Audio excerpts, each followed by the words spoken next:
दोस्तों स्वागत है आपका हमारे चैनल पॉलिटेक्निक क्लासेस में। फ्रेंड्स, जैसा कि आपको पता हम ये चैप्टर स्टार्ट कर चुका, लगभग ऑलमोस्ट मैंने काफी टॉपिक्स को कवर कर चुका हूं बेटा। जिसमें हम लोग ने सेकंड जो चैप्टर हमारा है लीनियर और एंगुलर मेजरमेंट में काफी चीजों को मैंने डिस्कस कर लिया। जिन लोगों ने नहीं देखा इससे पुरानी वीडियो आप लोग मेरे चैनल पर जाकर देख सकते हैं। इससे पुरानी वीडियो मैंने अपलोड कर रखी है बेटा, तो वहां पे आप लोग जाके देख सकते हो, चीजों को पढ़ सकते हो क्योंकि आपका एग्जाम बहुत नजदीक आ चुका है। ठीक है फ्रेंड्स, तो आज जो हम डिस्कस करने जा रहे हैं बेटा, आज जो डिस्कस करने जा रहे हैं एंगुलर मेजरिंग डिवाइसेस। ठीक है बेटा, ऐसे कौन कौन से हमारे पास डिवाइसेस होते हैं, इंस्ट्रूमेंट्स होते हैं जो कि एंगल्स को मेजर करते हैं। ठीक है फ्रेंड, तो सबसे पहले है साइन बार। ठीक है बेटा, साइन बार नाम सभी ने सुना है बेटा। साइन बार क्या होता है? साइन बार एक ऐसा इंस्ट्रूमेंट होता है, ऐसा डिवाइस होता है जिससे हम लोग किसी भी वर्क पीस के एंगल को इजिली मेजर कर सकते हैं। ठीक है बेटा, चाहे वर्क पीस हमारा छोटा हो चाहे वर्क पीस हमारा बड़ा हो, हम लोग साइन बार के थ्रू एंगल्स को मेजर कर सकते हैं। ठीक है फ्रेंड, तो छोटे एंगल्स होंगे, स्मॉल एंगल्स होंगे, हल्का डेविएशन होगा एंगल्स में, तो वो हम लोग इजीली और आसानी से साइन बार के थ्रू मेजर कर सकेंगे। ठीक है, तो साइन बार की बात की जाए, साइन बार एक जो इंस्ट्रूमेंट होता है ये एक खुद में एंगल को मेजर नहीं करता है। ठीक है फ्रेंड्स, ये कैसे मेजर करता है? ये इसके लिए कुछ ना कुछ हम लोग इंस्ट्रूमेंट्स का और यूज करते हैं, जैसे डायल गेज का यूज करते हैं, स्लिप गेजेस का यूज करते हैं, और जिसकी सहायता से हम लोग क्या करते हैं कि एंगल्स को मेजर करते हैं। तो साइन बार अपने आप में एक कंप्लीट इंस्ट्रूमेंट नहीं है, एंगुलर मेजरिंग इंस्ट्रूमेंट्स की एंगल को इजीली मेजर कर सकें। ठीक है फ्रेंड्स, अब आप लोग को देख लीजिए, यहाँ पे मैंने जो डायग्राम बना रखा है बेटा, ये पूरा हमारा साइन बार का डायग्राम है। ठीक है फ्रेंड्स, देख लीजिए साइन बार के बारे में मैंने लिख रखा है, साइन बार स्वयं में पूर्ण मापन यंत्र नहीं है। ठीक है, इसके साथ स्लिप गेज सेट तथा डायल गेज भी प्रयोग किए जाते हैं। ठीक है फ्रेंड, तो आप लोग ध्यान रखिएगा, ये पूर्ण मापन यंत्र नहीं है, कंप्लीट मेजरिंग इंस्ट्रूमेंट नहीं है। इसके साथ हम लोग डायल गेज या स्लिप गेज सेट का प्रयोग करते हैं। ठीक है फ्रेंड, अब आप लोग ये जो डायग्राम देख रहे हैं बेटा, यही हमारा क्या है? साइन बार है। इसी तरीके से हमारा साइन बार होता है। ठीक है फ्रेंड्स, इसमें क्या होता है बेटा कि दो साइड में साइन बार के दोनों एंड्स पे रोलर लगे होते हैं। ठीक है, आप लोग देख रहे हैं कि ये रोलर लगा है, कि ये रोलर लगा है। ठीक है बेटा, ये साइन बार बनाया जाता है, ये बहुत ज्यादा हाई क्रोमियम स्टील का बनाया जाता है, बहुत ज्यादा हाई कार्बन स्टील का बनाया जाता है। ठीक है, बहुत हार्ड एंड स्टील का ये हमारा बनके तैयार होता है, और इसका वेट भी काफी ज्यादा होता है। ठीक है फ्रेंड्स, बाकी आपकी बात की जाए, अगर हम लोग साइन बार को देखें, ये हमारा एक तरह से क्या साइड व्यू है। ठीक है फ्रेंड, हम लोग साइड से देख रहे हैं साइन बार को, तो साइड व्यू है। तो साइड व्यू की बात की जाए तो ऊपर जो सरफेस होती है इसको हम लोग कहते हैं अपर सरफेस। ठीक है फ्रेंड्स, और नीचे वाली सरफेस को हम लोग लोअर सरफेस कहते हैं। ठीक है, लोअर सरफेस हमारी छोटी होती है, अपर सरफेस हमारी लंबी होती है। ठीक है, बड़ी होती है। ठीक है, और दोनों सरफेस एक दूसरे के पैरेलल होती है, समांतर होती है। ठीक है फ्रेंड्स, बाकी ये बात की जाए, बाकी ये दोनों रोलर्स होते हैं, रोलर्स के अपने अपने डायमीटर्स होते हैं, दोनों रोलर्स के डायमीटर्स सेम होते हैं। ध्यान रखिए बेटा, यहाँ पे रोलर्स कोई बड़ा छोटा रोलर नहीं होता है, एक ही साइज के रोलर होते हैं और रोलर्स के डायमीटर सेम होते हैं। ठीक है फ्रेंड्स, यहाँ पे बात की जाए, यहाँ जो बीच में जो हम लोगों ने होल बना रखा है, ये होल कौन से बेटा? इनको कहते हैं हम लोग रिलीफ होल। ठीक है, ध्यान रखिए बेटा, इसको हम लोग कहते हैं रिलीफ होल। ठीक है, ये जो हम लोगों ने होल बना रखा है, ठीक है, ये तीनों जो होल बने ये रिलीफ होल होता है। रिलीफ होल का मतलब ये होता है बेटा कि अब होता क्या बेटा, जो साइन बार होते हैं ये बहुत भारी होते हैं इंस्ट्रूमेंट्स। ठीक है, अगर आप कभी उठाएंगे तो थोड़ा सा इसमें आप लोग को फोर्स लगाना पड़ेगा, दम लगाना पड़ेगा, तभी उठता है। तो इसमें क्या करते हैं, कुछ होल्स बनाते हैं, उनको कहते हैं रिलीफ होल। रिलीफ होल का ये मतलब होता है बेटा कि अगर हम लोग को हैंडल करना है, साइन बार को इजिली पकड़ना है, हैंडल करना है, तो हम लोग होल के थ्रू, इसके थ्रू हम लोग आसानी से पकड़ सकते हैं। और ये थोड़ा भारी होता है तो इसको हल्का बनाने के हम लोग क्या करते हैं, रिलीफ होल का यूज करते हैं। ठीक है, तो आप लोग को ध्यान रखना चाहिए रिलीफ होल्स हमारे क्या होते हैं, और ये 2-3 क्वांटिटी मतलब संख्या में होते हैं, जिससे हम लोग के जो वेट होता है वो हल्का होता है, साइन बार थोड़ा हल्का भी हो जाता है और इजिली हैंडल कर सकते हैं, इजिली इसको यूज कर सकते हैं। ठीक है फ्रेंड्स, तो ये हमारा क्या होता है, रोलर होता है। अब जो मार्केट में साइन बार्स होते हैं वो लेंथ के अकॉर्डिंग मिलते हैं। अब यहाँ पे लेंथ क्या होती है बेटा, जो दो रोलर्स होते हैं, रोलर का जो सेंटर होता है, इनके बीच की जो डिस्टेंस होती है उसको हम लोग कहते हैं एल। यही होती है length of the sine bar. ठीक है, साइन बार की यही लंबाई होती है। ठीक है फ्रेंड, तो यहां से इसका जो सेंटर होता है, इसके सेंटर के बीच की डिस्टेंस होती है एल। ठीक है बेटा, इसी एल पे, एल क्या होता है बेटा हमारा, कुछ भी हो सकता है। एल हम लोग मान सकते हैं 100 mm हो सकता है, 200 mm हो सकता है, 300 mm हो सकता है। तो मार्केट में बेटा इसी तरीके के साइन बार हमारे अवेलेबल होते हैं। ठीक है ना, 100 mm के होते हैं, 200 mm के, 300। तो लेंथ के अकॉर्डिंग हम लोग क्या करते हैं, जैसी रिक्वायरमेंट होती है उसी हिसाब से हम लोग क्या करते हैं, मार्केट से परचेज करते हैं और एंगल्स मेजरिंग करते हैं। ठीक है फ्रेंड। तो ये कंप्लीट मेजरिंग इंस्ट्रूमेंट नहीं है, इसमें हम लोग कुछ स्लिप गेजेस का यूज करते हैं और एंगल्स को मेजर करते हैं। ठीक है फ्रेंड। तो आप लोग के बेसिकली कंस्ट्रक्शन समझ में आ चुका है बेटा कि क्या क्या इसके पार्ट्स होते हैं और क्या क्या चीजें होती है। बाकी ये दो एंड सरफेसेस होती हैं, ठीक है, ध्यान रखिएगा, ये एंड पार्ट्स होते हैं तो इसको हम लोग कहते हैं एंड सरफेसेस। तो ये क्या हो गए, पूरा एक कंस्ट्रक्शन पार्ट हो गया हमारा साइन बार का। ठीक है फ्रेंड। तो साइन बार की बात की जाए, साइन बार मैंने बताया बेटा एंगल मेजरिंग इंस्ट्रूमेंट्स होता है। तो आप लोगों को मैंने ये दो डायग्राम बना रखा, दो डायग्राम, इससे आपको इजीली क्लियर हो जाएगा। ठीक है बेटा। तो किसी भी एंगल, जैसे मान लीजिए हमारे पास कोई भी है, जैसे ये हमारे पास एक वर्क पीस है, ठीक है ना, या हमारे पास एक ये बड़ा वर्क पीस है, ठीक है बेटा, ये जो दोनों वर्क पीस है, अब इनके एंगल्स ये मेजर करने हैं।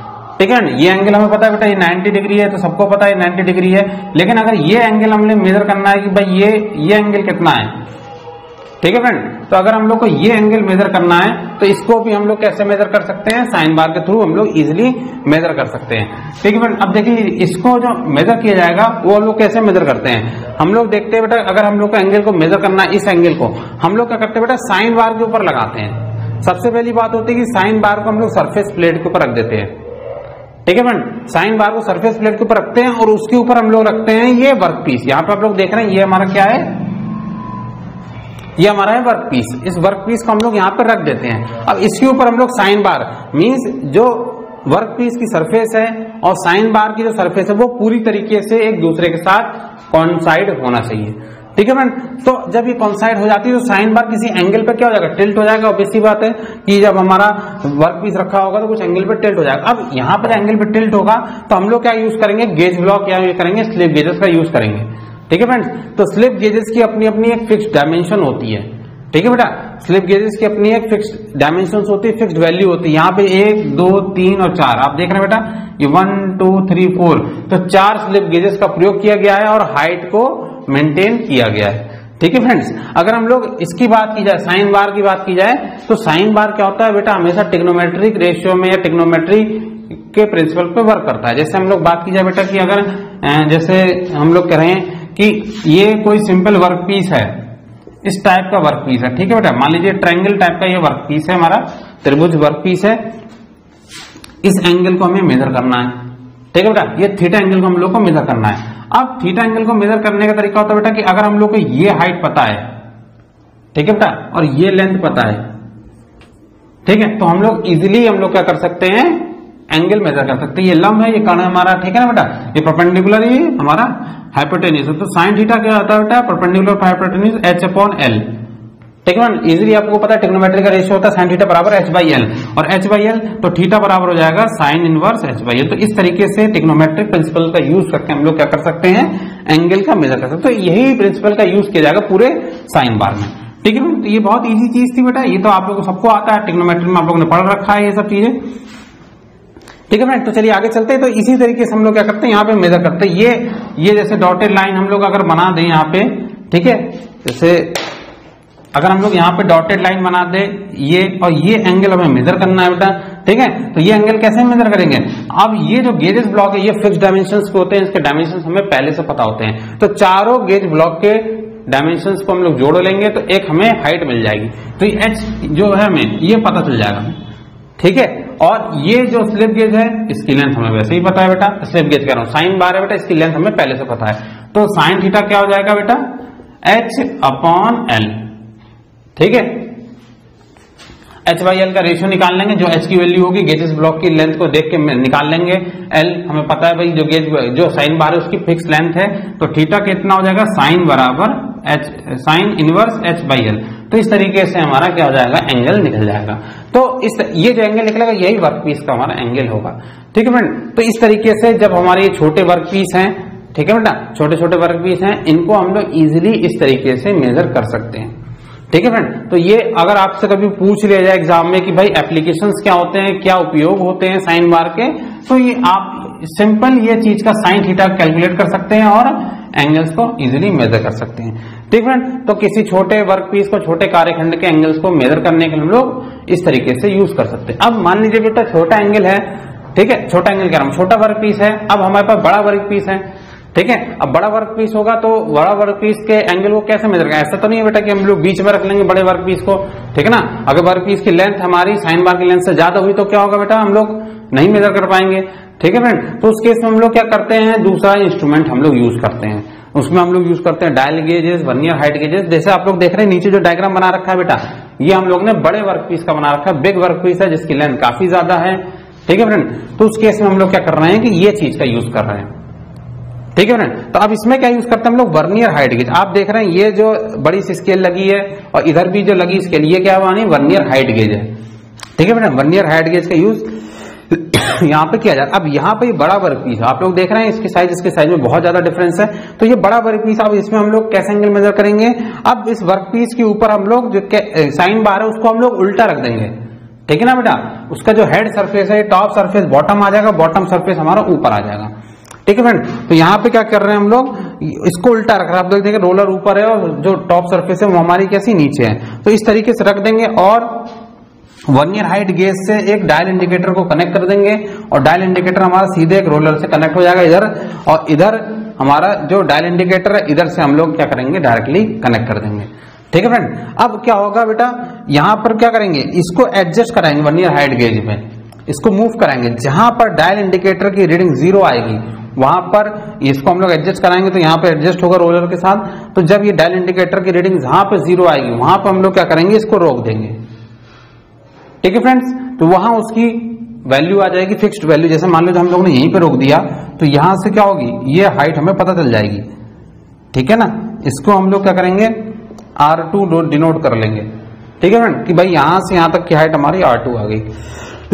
इसी तरीके से हम लोग सिंपल यही सेम प्रोसीजर हमारा इसमें अप्लाई करेंगे। ठीक है फ्रेंड, तो इसमें क्या होगा, इसमें भी हम लोग क्या करेंगे, इसको ऊपर नीचे स्लाइड करेंगे। जहां पर डायल इंडिकेटर की वैल्यू, ये डायल इंडिकेटर हमारा है, यहाँ पर डायल इंडिकेटर की वैल्यू क्या हो जाएगी, 0 हो जाएगी। ठीक है बेटा, और जैसे 0 होगी यहाँ पे हम लोग उसको वहीं पे रोक देंगे, फिक्स कर देंगे और यहां से हम लोग क्या करेंगे, इस हाइट को मेजर कर लेंगे। ठीक है ना, यहाँ पे हाइट तो वैसे ही दिख रही है बेटा, यहाँ पे हम लोग की रीडिंग्स दिख रही हैं, ये रीडिंग्स को हम लोग नोट कर लेंगे और ये जो रीडिंग आएंगे इसको हम लोग मान लेंगे R1। ठीक है, वैसी बात है बेटा, चीजें क्लियर होगी बेटा। तो इस तरीके से हम लोग ये उधर आ गए R1, इधर आ गए R2। ठीक है फ्रेंड, और तो हम लोग निकाल लेंगे साइन थीटा। साइन थीटा होता है बेटा H/L। ये उस केस में होता है जब हमारे छोटे वर्क पीस होते हैं। अगर हम बड़े वर्क पीस की बात की जाए तो कितना रेंज है हमारा, तो उस केस में होता है R1। इधर वाले वर्नियर हाइट की गेज की रेंज है R1, इधर वाले की है R2। ठीक है फ्रेंड, तो R1 माइनस R2, ठीक है, और डिवाइडेड बाई L, L जो हमारा लेंथ होगी। ठीक है फ्रेंड, तो L जो लेंथ होगी हमारी साइन बार की। तो इस तरीके से हम लोग क्या कर सकते हैं, यहां पर आप लोग देख साइन थीटा बराबर R1 माइनस R2/L और sine theta inverse R1 minus R2/L।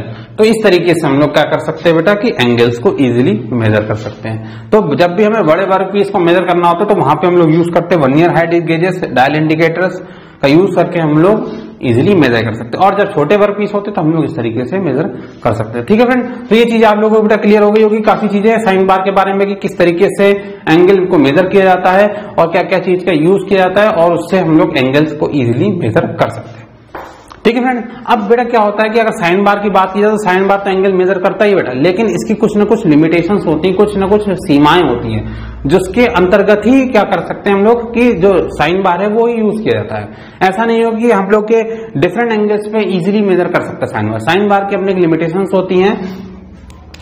जो साइन बार होता है वो स्मॉल एंगल्स को इजीली मेजर करता है। मींस अगर 15 डिग्री से लेके 45 डिग्री के आसपास का एंगल है किसी भी वर्क पीस का, तो वहां पर क्या कर सकते हैं, साइन बार इजीली मेजर कर सकता है। ठीक है बेटा, तो आइए हम लोग लिमिटेशंस को थोड़ा पढ़ लें डिटेल में।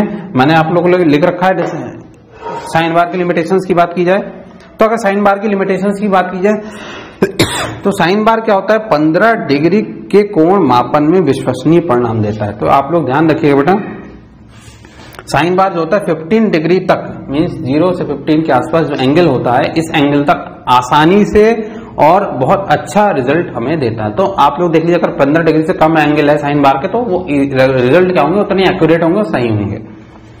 साइन बार 45 डिग्री से अधिक कोण मापन में त्रुटिपूर्ण परिणाम देता है। तो ऑब्वियस सी बात है, ये क्या होता है बेटा, 45 डिग्री से ऊपर अगर एंगल होंगे तो वो उतना एक्यूरेट रीडिंग नहीं दे पाएगा, एरर देगा। तो इसीलिए 45 डिग्री तक अगर एंगल मेजर हो रहे हैं साइन बार के थ्रू, तो हम ये मान के चलते हैं बेटा कि वो एंगल साइन बार के थ्रू सही मेजर हो रहे हैं। ठीक है फ्रेंड, तो ये भी इसकी लिमिटेशन है कि 45 डिग्री से अधिक होगा तो उसमें एरर्स आएंगे, त्रुटि होगी। ठीक है, चीजें क्लियर हो रही है बेटा।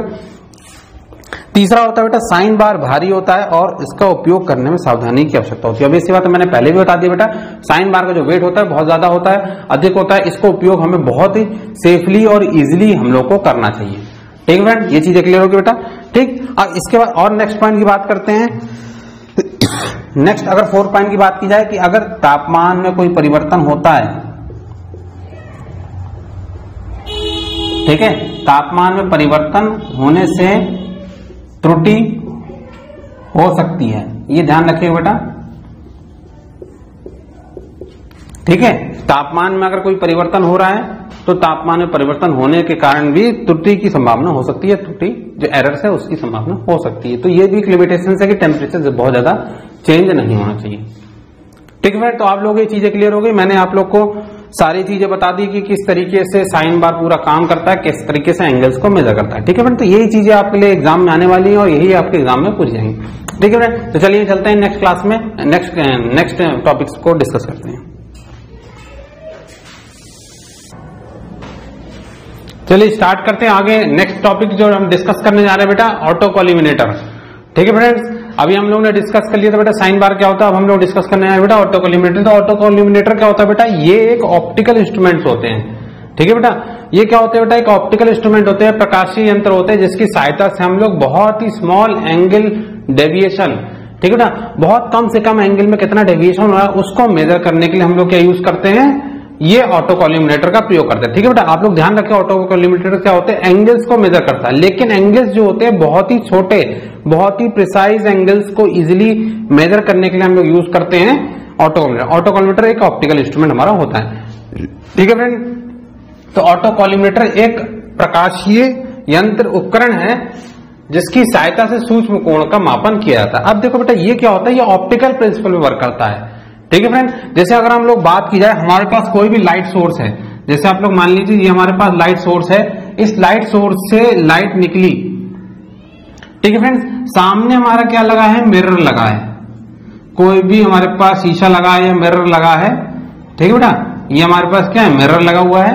ठीक है, अब ये लाइट सोर्स हमारी जब ऐसे जा रही है, जाने के बाद और ये एकदम 90 डिग्री पर, ये मान लीजिए सीधा लगा है, इसके 90 डिग्री पर अगर ये कॉन्साइड करती है तो कॉन्साइड करने के बाद ये 90 डिग्री पर ही क्या होगी, रिफ्लेक्ट हो जाएगी।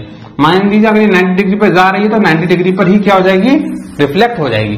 ठीक है फ्रेंड्स, और अगर हम लोग क्या कर रहे हैं, ये तो तब की बात है जब हमारा एकदम सीधा मिरर है।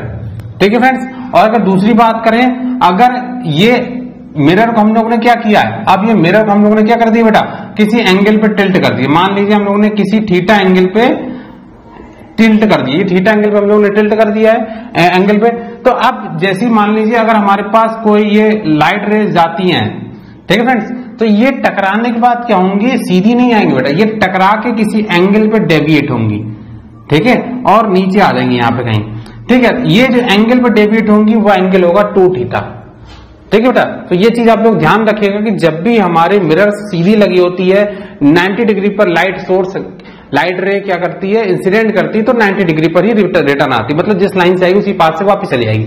लेकिन जब वो किसी एंगल पर है मिरर, या कोई भी रिफ्लेक्टिंग सरफेस हमारे पास है, परावर्तक सतह है, अगर वो हमारी किसी एंगल पर टिल्ट है, तो उसके बाद क्या होगा कि जैसे ही लाइट हमारी आगे जाएगी, उससे टकराने के बाद उसके जिस एंगल पर वो टिल्ट होगा उसके डबल एंगल पर रिफ्लेक्ट होकर वापिस आएगी। ये क्या होता है, ऑप्टिकल प्रिंसिपल होता है, प्रकाशीय सिद्धांत होता है, जिसपे हमारा क्या होता है कि यंत्र हमारे काम करते हैं। ठीक है, तो ऑटो कॉलिमिनेटर भी हमारा इसी तरीके से कार्य करता है। ठीक है फ्रेंड्स, तो देखिए ऑटो कॉलिमिनेटर में होता क्या क्या है। अगर ऑटो कॉलिमिनेटर की बात की जाए तो ऑटो कॉलिमिनेटर में होता है लाइट सोर्स होता है, एक हमारे पास लेंस होता है, ऑब्जर्वेटिंग लेंस या हम लोग कहते हैं कॉलिमिनेटिंग लेंस होता है, तीसरा होता है रिफ्लेक्टिंग सरफेस। ठीक है बेटा, तो इसमें क्या होता है कि जैसे ये लाइट सोर्स है, ठीक है बेटा, अब लाइट सोर्स जो है वो हम लोग ने ये मान के लिया है कि ये फोकस पे है। ठीक है फ्रेंड, ये क्या है, हमारा कॉलिमेटिंग लेंस के फोकस पे है। तो जैसे ही हमारे लाइट सोर्स, हमारी लाइट हमारी क्या कहते हैं, इस लेंस पे पड़ेगी, एक तरह से क्या कॉन्वेक्स लेंस है, आप लोग देख सकते हैं इसका जो शेप है वो कॉन्वेक्स लेंस की जैसा है।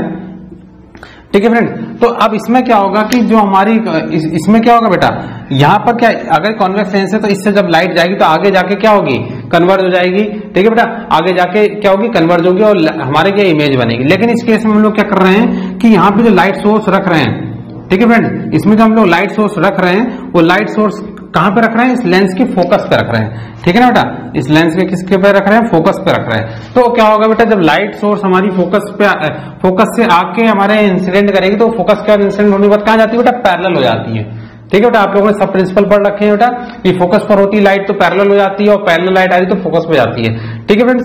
तो यही चीज हो रही है कि हम लोग ने क्या किया, लाइट सोर्स को इस लेंस के फोकस पे रख दिया है। तो जैसे ही लाइट इंसिडेंट करेगी वो सारी लाइट क्या हो जाएगी, पैरेलल हो जाएगी और पैरेलल ही हमारी रिफ्लेक्टिंग सरफेस पे, ठीक है ना, ये सारी लाइन एक दूसरे के पैरेलल हो जाएगी, लेकिन ये जो रिफ्लेक्टिंग सरफेस है इसके परपेंडिकुलर हो जाएगी। या मिरर मान लीजिए, कोई मिरर है या कोई रिफ्लेक्टिंग सरफेस है तो उसके क्या हो जाएगी, पैरेलल हो जाएगी। तो इसके जब 90 डिग्री पर इंसिडेंट करेगी तो ऑब्वियस सी बात है इस लाइन से जाएगी तो इसी लाइन से क्या होगी, वापस हो जाएगी, ठीक है फ्रेंड, और यहीं पे आके इंसिडेंट हो जाएगी, ठीक है फ्रेंड। लेकिन अब हम लोग ने क्या किया है कि अब ये लाइट सोर्स पे रिफ्लेक्टिंग सरफेस को सीधा ना रख के हम लोग ने किसी एंगल पे टिल्ट कर दिया है, ठीक है फ्रेंड। तो जब ये एंगल थीटा एंगल पे हम लोग ने टिल्ट किया तो लाइट रेज पहले कैसी थी, ऐसे जा रही हैं। अब ये हमारा कॉल्यूमिनेटिंग लेंस है या ऑब्जेक्टिव लेंस या कॉन्वेक्स लेंस है, इससे टकराने के बाद कोई सीधी हो गई, ये हमारी सीधी थी, ठीक है फ्रेंड्स, ये भी सीधी गई। तो अब ये क्या होगी, ये हमारी क्या होगी, इस पर टकराएगी। अब टकराने के बाद बेटा सीधी नहीं आएगी, ये क्या होगी, इंसिडेंट होगी, रिफ्लेक्ट होगी, तो इस एंगल पर रिफ्लेक्ट होनी शुरू हो जाएगी और ये जो एंगल होगा 2 थीटा। अब सेंटर वाली लाइन जाएगी तो सेंटर से जा रही तो वही ऑब्वियस सी बात है वो सेंटर से टर्न होगी, ऐसा नहीं कि एंगल पे रिफ्लेक्ट जाएगी, क्योंकि सेंटर पे क्या है, सेंटर से ही तो डेविएशन हो रहा है बेटा, और सेंटर से जब डेविएशन हो रहा है तो सेंटर पे डेविएशन 0 है, तो जब सेंटर पे इसका डेविएशन 0 है तो एंगल पे कोई डेविएशन नहीं आएगा, एंगल कुछ भी चेंज नहीं होगा। तो जिस पाथ से आ रही थी लाइट उसी पाथ से वापस हो जाएगी। लेकिन जो थर्ड लाइन है, जो तीसरी रेखा है जो नीचे की ओर इंसिडेंट करेगी, वो भी क्या होगी, आफ्टर रिफ्लेक्शन 2 थीटा एंगल पे क्या हो जाएगी, रिफ्लेक्ट हो जाएगी। और रिफ्लेक्ट होने के बाद ये क्या करेंगे बेटा, ये यहाँ पे ना लाइट सोर्स, अब यहाँ पे ना आके नीचे कहीं लाइट सोर्स बनेगी, ठीक है फ्रेंड्स, नीचे कहीं लाइट सोर्स यहाँ बनेगी। और ये जो डिस्टेंस हमने मान लिया बेटा जिसपे ये इंसिडेंट हो रही है, ये डिस्टेंस हमारा m हो गया, ठीक है फ्रेंड्स, और ये डिस्टेंस हो गया f, ठीक है फ्रेंड। तो ये चीज ध्यान रखिए बेटा, ये डिस्टेंस हो गया f और ये डिस्टेंस हो गया m, ठीक है बेटा। तो tan थीटा हो जाएगा हमारा, tan थीटा कितना हो जाएगा, m/f, ठीक है बेटा। अगर हम लोग एंगल की बात की जाए, अगर हम लोग बात की जाए कि ये m है, ठीक है ना, अगर हम लोग बात करें कि इतना यहां से यहां तक की दूरी m है, यहां से यहां की दूरी f है, तो tan थीटा कितना हो जाएगा, m/f। तो जो एंगल है tan थीटा है वो हमारा m/f हो जाएगा। m जो है हमारी यहाँ की डिस्टेंस हो जाएगी, लाइट सोर्स हमारा पहले ऊपर बन रहा था और नीचे बन रहा है, और f क्या फोकल लेंथ है, ठीक है बेटा। तो थीटा अगर हम लोग निकालना हो तो tan थीटा हम लोग निकाल सकते हैं, tan इनवर्स m/f, ठीक है। और लेकिन यहाँ पर क्या हो रहा है बेटा, यहाँ पे बात की जाए 2 थीटा एंगल पे होता तो हम लोग 2 से मल्टीप्लाई कर लेंगे, जो इसका एंगल आएगा उसको हम लोग डबल कर लेंगे और हमारा एंगल निकल आएगा कि भाई किस एंगल से रिफ्लेक्शन हो रहा है, ठीक है फ्रेंड्स। तो आपको ये चीजें क्लियर होगी बेटा। ऑटो कैलिब्रेटर क्या होता है कि एंगल मेजरिंग इंस्ट्रूमेंट्स होते हैं, बहुत ही स्मॉल एंगल्स हमारे इजीली मेजर हो सकते हैं और ये एक तरह से ऑप्टिकल प्रिंसिपल पे हमारे ये काम करते हैं, ठीक है फ्रेंड्स। ये चीजें क्लियर होगी आप लोगों को बेटा, ठीक। तो ये ऑटो कैलिब्रेटर हमारा होता है एक ऑप्टिकल इंस्ट्रूमेंट, ठीक है। आगे चलते हैं, नेक्स्ट बात करते हैं बेवल प्रोटेक्टर। आज जो हम बेटा सब डिस्कस करने जा रहे हैं, जितने भी इंस्ट्रूमेंट हम लोग डिस्कस करेंगे वो सारे एंगल से रिलेटेड इंस्ट्रूमेंट्स हैं कि एंगल किस तरीके से मेजर किया जाता है, ठीक है। बेवल प्रोटेक्टर की बात की जाए तो बेवल प्रोटेक्टर क्या होता है बेटा, बेवल प्रोटेक्टर भी हमारा क्या होता है, एंगुलर मेजरिंग इंस्ट्रूमेंट होता है, एंगल्स को मेजर किया जाता है, ठीक है। अब एंगल को इसमें कैसे मेजर करते हैं, अब देख लीजिए, आपको ये जो डायग्राम दिख रहा है बेटा, यही हमारा डायग्राम किसका है, बेवल प्रोटेक्टर का डायग्राम है, ठीक है ना। बेवल प्रोटेक्टर के डायग्राम में बेटा क्या होता है कि देखो बेवल प्रोटेक्टर भी हमारा कैसा काम करता है, जैसे हमारा वर्नियर स्केल या वर्नियर कैलिपर काम करता है, जिसमें 2 स्केल्स होती हैं। आप लोगों को मैंने पढ़ा रखा है वर्नियर कैलिपर, तो आप जिन लोगों ने नहीं देखा बेटा आप लोग जाके देख सकते हैं, हमारी वीडियोस अवेलेबल है पहले से, अभी मैंने कुछ दिनों पहले अपलोड किया, ठीक है ना। आप लोग देख सकते हैं वर्नियर कैलिपर से, वहीं से आपको चीजें क्लियर होंगी, ठीक है फ्रेंड। तो अगर बेवल प्रोटेक्टर की बात की जाए तो बेवल प्रोटेक्टर क्या होता है कि बेटा bevel protector angular measuring instruments होते हैं। तो एंगुलर मेजरिंग इंस्ट्रूमेंट्स होते हैं तो इसमें क्या होता है बेटा, इसमें भी 2 स्केल्स होते हैं, जैसे वर्नियर कैलिपर में 2 स्केल्स होते हैं, मेन स्केल और वर्नियर स्केल।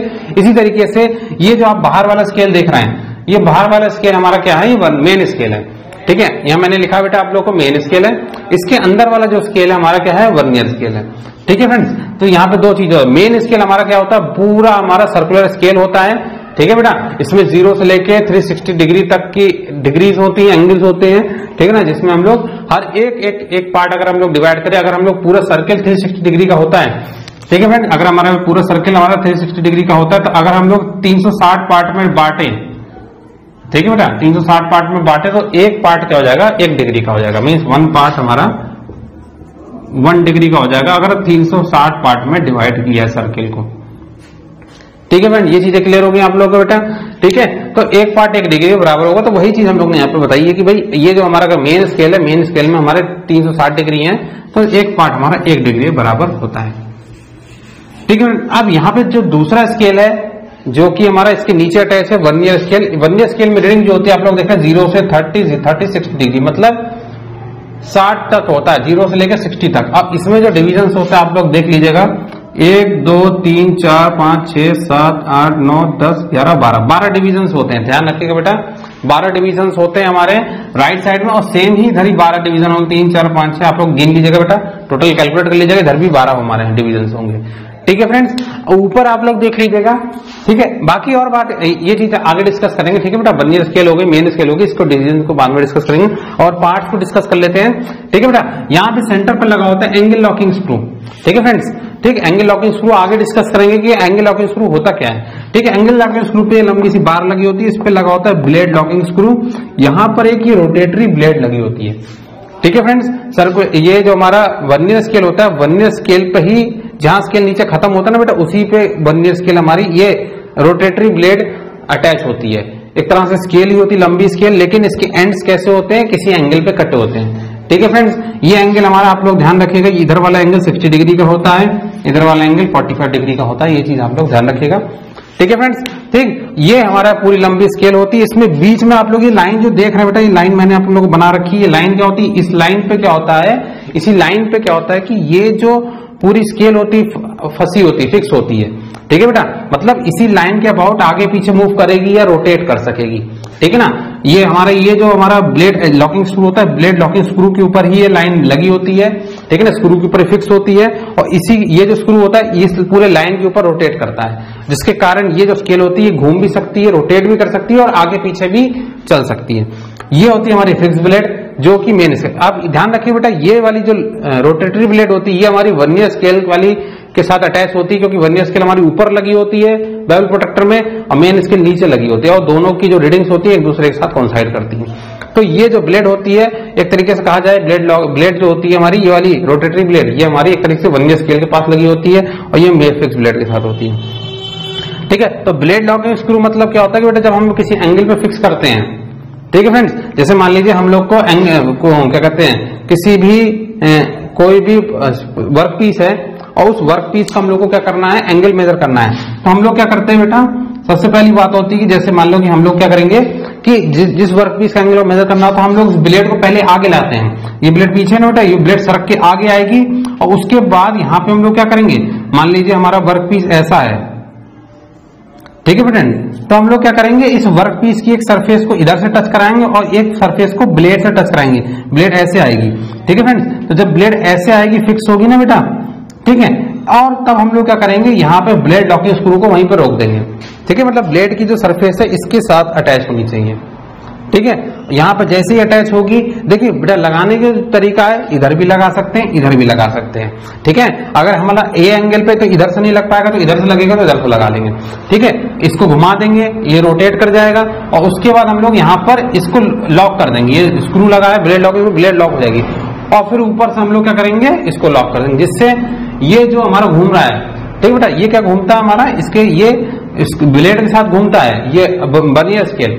ठीक है, तो जैसे ही जहां पर रुकेगा वहां पर हम लोग क्या करेंगे, एंगल्स को, इसको ऊपर से जो स्क्रू होगा इसको लॉक कर देंगे, जिससे ये दोनों स्केल हमारे, ये वर्नियर स्केल हमारा ये घूम ना सके, क्योंकि वर्नियर स्केल ही घूमता है, मेन स्केल तो फिक्स होता है अपनी पोजीशन पे।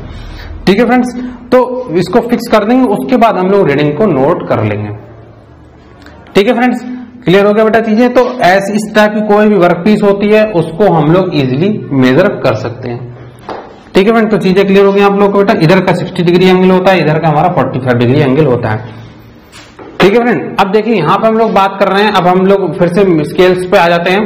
तो अगर स्केल्स में बात करें तो मैंने आपको दिखाया था यहाँ पे 12 डिवीजन है, आप लोग गिन लीजिएगा बेटा, यहाँ से गिनिएगा तो 12 डिवीजन मिलेंगे आप लोग को। और ऊपर से अगर हम लोग गिनने बैठे बेटा, तो अब मैं गिन रहा हूँ बेटा, 1 2 3 4 5 6 7 8 9 10 पे ये 80 आ गया, फिर 20 हो गया ये। ठीक है बेटा, ये 10 की रीडिंग हो गई, ये 20 हो गया, 21 22 23, तो 23 रीडिंग आप देख रहे हैं 60 से कोइंसाइड कर रही है।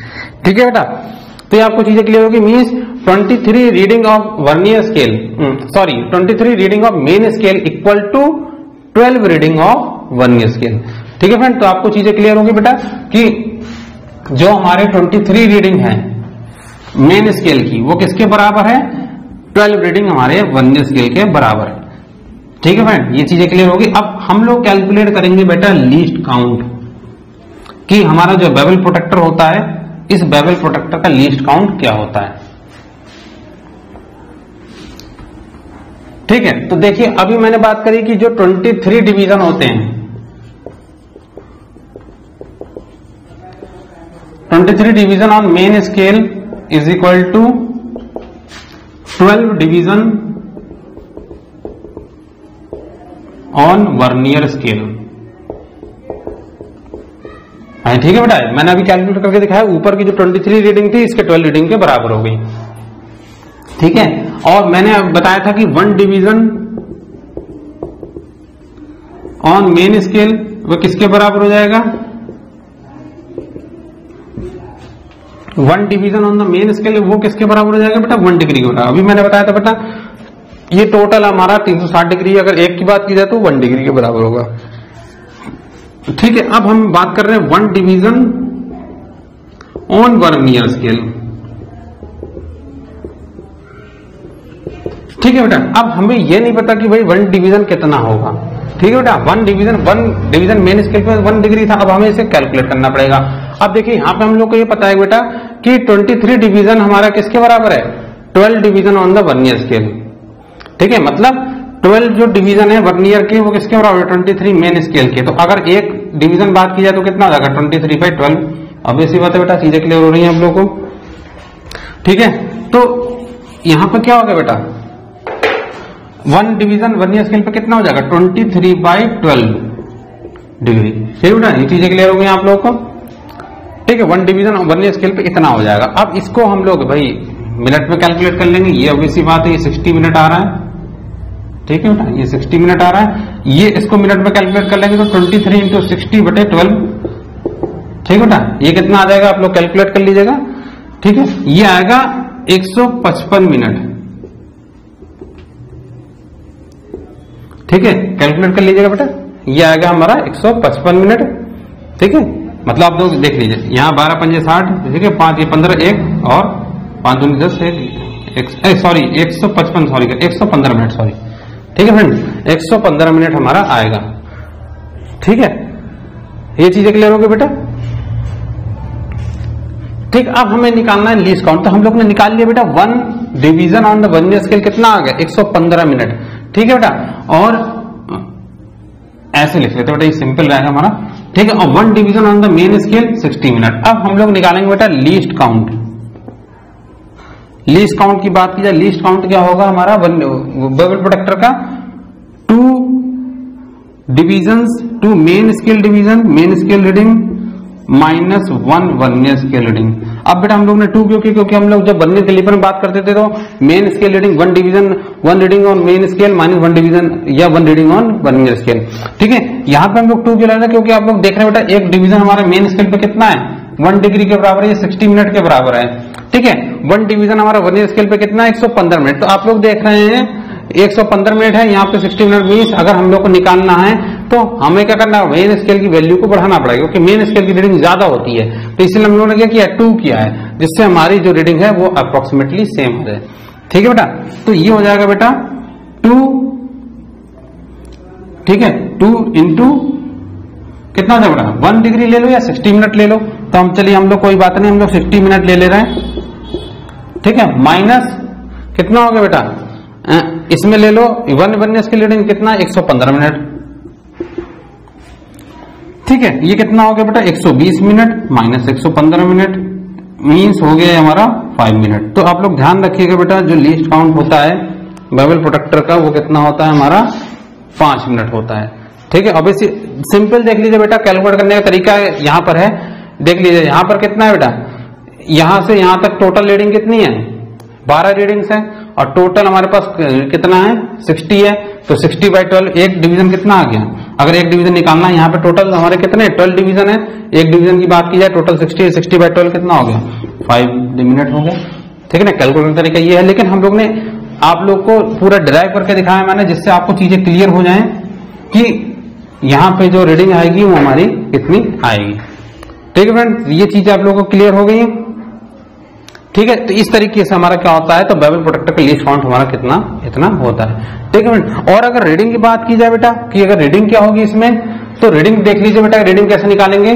सबसे पहली बात है, जैसे कोई एंगल, कोई वर्कपीस के एंगल को मेजर करना है तो हम लोग भाई यहाँ पे लगाएंगे, यहाँ पे लगाएंगे, ये एंगल हमारा चेंज होगा, जिसके कारण ये रोटेट होगा, किसी ना किसी एंगल में फिक्स होंगे।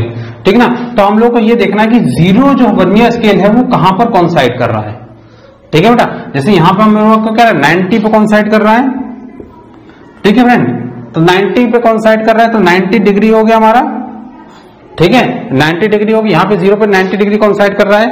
ठीक है फ्रेंड्स, और हम लोग को ये देखना है बेटा कि वर्नियर स्केल का कौन सा जो पॉइंटर है वो मेन स्केल के पॉइंटर के साथ कॉन्साइड कर रहा है। ठीक है ना, मेन स्केल की कौन सी रीडिंग वर्नियर स्केल के साथ कॉन्साइड कर रही है। अब जो भी हमारी कॉन्साइड करेगी उसकी वैल्यू को हम लोग यहाँ पे नोट कर लेंगे। ठीक है फ्रेंड्स, यहाँ पे हम लोग लिख लेंगे, जैसे मान लो कि हम लोग कह रहे हैं कि यहाँ पे 28 डिग्री 28 जो है हमारा डिग्री क्या कर रहा है, मैच कर रहा है। ठीक है ना, उसको हम लोग लीस्ट काउंट से मल्टीप्लाई कर लेंगे। ठीक है ना, फिर 5 मिनट से, और उसके बाद हम लोग इसको कैलकुलेट कर लेंगे और हमारी जो रीडिंग है, जो एंगल्स है, वो हमारा निकल जाएगा। ठीक है, तो ये आपको चीजें क्लियर हो गई बेटा, बेवल प्रोटेक्टर कैसे वर्क करता है और किस तरीके से हमारा ये सारी चीजें होती हैं। ठीक है फ्रेंड्स, तो ये मैंने आपको पूरा बेवल प्रोटेक्टर क्लियर करा दिया बेटा। एंगल मेजरिंग इंस्ट्रूमेंट्स में लगभग मेरे हिसाब से मैंने जो जितने भी आज जो 3-4 टॉपिक्स कराए हैं बेटा, वो आप लोग को इजीली समझ में आ गए होंगे। एक बार आप लोग दोबारा वीडियो को देखिएगा, चीजों को समझिएगा, जिससे आपको चीजें क्लियर होंगी। ठीक है फ्रेंड्स, तो आज के लिए बेटा, आज के सेशन में हम लोग इतना ही रखते हैं। एंगल मेजरिंग डिवाइसेस से लगभग ये हम लोगों ने कंप्लीट कर दिया, और जो मैं कोशिश किया मैंने, और इस चैप्टर से रिलेटेड सारे टॉपिक ऑलमोस्ट कवर कर दिए हैं।